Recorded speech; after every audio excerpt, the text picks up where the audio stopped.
নমস্কার, রসুনার বাসনাতে আমি আবার একটা নতুন রেসিপি আপনাদেরকে করে দেখাবো।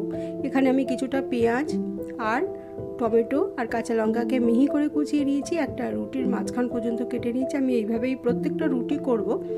এটা রাত্রিবেলা যদি আপনাদের রুটি তরকারি রোজ একঘেয়ে খেতে ভালো না লাগে, এইভাবে করে খাবেন তাহলে খুবই ভালো লাগবে খেতে, একটু অন্যরকম স্বাদ হবে, মুখটা পাল্টাবে। আমি এখানে বেশ কিছুটা মেয়োনিজ মাখিয়ে নিলাম 1 চামচের মতন, আর আরেক সাইডে আমি শেজওয়ান সস দিয়ে দিচ্ছি। আপনাদের কাছে যদি এই সসটা না থাকে আপনারা টমেটো সস দিতে পারেন, আর যদি মেয়োনিজও না থাকে তাহলে টক দইকে জল ঝরিয়ে নিয়ে একটু নুন আর চিনি মাখিয়েও সেটা দিতে পারেন, সেটাও খেতে খারাপ লাগবে না। আর কুচনো পেঁয়াজটা আমি দিয়ে দিচ্ছি কিছুটা অংশে, কাঁচা লঙ্কা দিয়ে দিচ্ছি। বাচ্চারা যদি খায় তাহলে কাঁচা লঙ্কাটা এখানে আপনারা বাদ দেবেন, আর টমেটো দিয়ে দিলাম। এভাবে আপনারা সকালের জলখাবারেও দিতে পারেন, বাচ্চাদেরকে স্কুলেও দিতে পারেন। এটা খুবই ভালো লাগবে খেতে, কিন্তু চটজলদি তৈরি হয়ে যাবে। এবার আমি উপর থেকে সামান্য বিট নুন ছড়িয়ে দিচ্ছি, আর গোলমরিচের গুঁড়ো দিয়ে দিচ্ছি।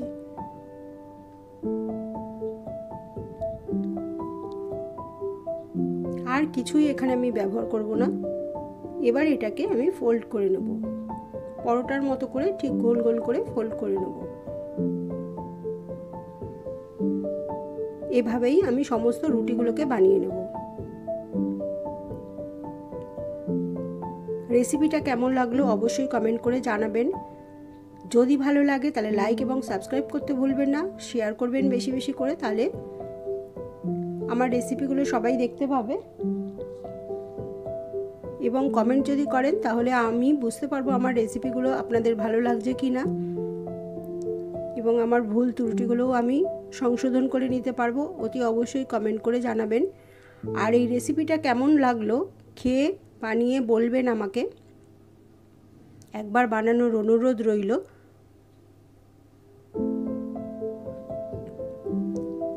এভাবেই আমি সমস্ত রুটিগুলোকে বানিয়ে নেব। এখানে আমি নর্মাল রুটি বানিয়েছি, যেমন রোজ খাই রুটি তরকারি সেই রকম রুটি বানিয়েছি। দিয়ে একটা বাটিতে আমি কিছুটা ডিম নিয়ে নিয়েছি, 2টো ডিম নিয়ে নিয়েছি, তার মধ্যে একটু নুন দিয়ে দিলাম। দিয়ে এবার ভালো করে ডিমটাকে আমি ফেটিয়ে নেব। ভালো করে ফেটিয়ে নিয়েছি, নিয়ে গ্যাসের উপর আমি একটা চাটু বসিয়ে নিয়েছি। চাটুর মধ্যে সামান্য একটু সাদা তেল দিয়ে দিচ্ছি, দিয়ে তেলটাকে ছড়িয়ে দিলাম চাটুর মধ্যে। দিয়ে এবার যে রুটিগুলো বানিয়ে রেখেছি সেগুলো ডিমের গোলায় চুবিয়ে আমি চাটুতে ভেজে নেব। আপনারা যদি চান এটা ডিমের গোলায় নাও ডোবাতে পারেন। এভাবে কিছুক্ষণ ঢেকে রাখবো, তাহলে ভেতরের পেঁয়াজ এবং টমেটোগুলো একটু ভাজা হয়ে যাবে, একটু নরম হবে, তাহলে খেতে আরও ভালো লাগবে, কাঁচা কাঁচা গন্ধটা চলে যাবে। এইভাবে আমি 2 পাশ ভেজে নেব উল্টে পাল্টে।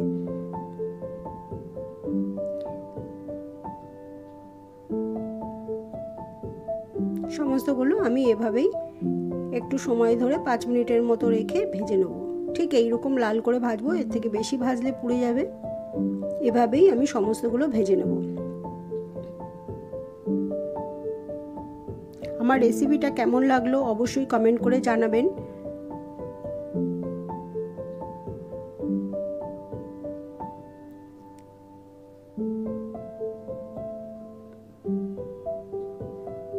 এক পাশ ভাজা হয়ে গেলে আমি আরেকটা পাশ উল্টে দিলাম, দিয়ে চেপে চেপে দিয়ে এবার আবার একটু ঢাকা দিয়ে রাখবো।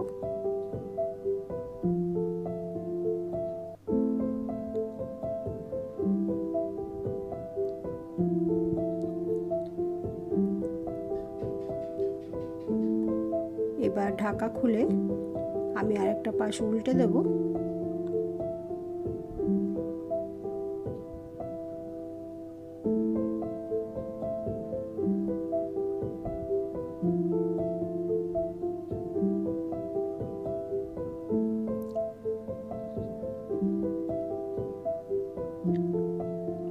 এভাবেই আমি সমস্তগুলো বানিয়ে নেব একটা একটা করে।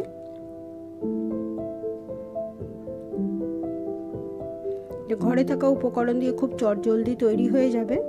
এখানে আপনারা টমেটো সস বা দইয়ের সাথে খেতে পারেন, খুবই ভালো লাগবে টমেটো সস বা দইয়ের সাথে খেতে। যার যেটা পছন্দ সে সেভাবেই খাবেন।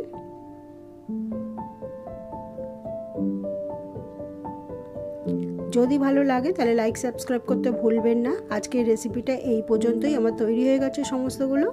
সবাই খুব ভালো থাকবেন, সুস্থ থাকবেন। আবার দেখা হবে অন্য কোনো দিন অন্য কোনো রেসিপির সাথে।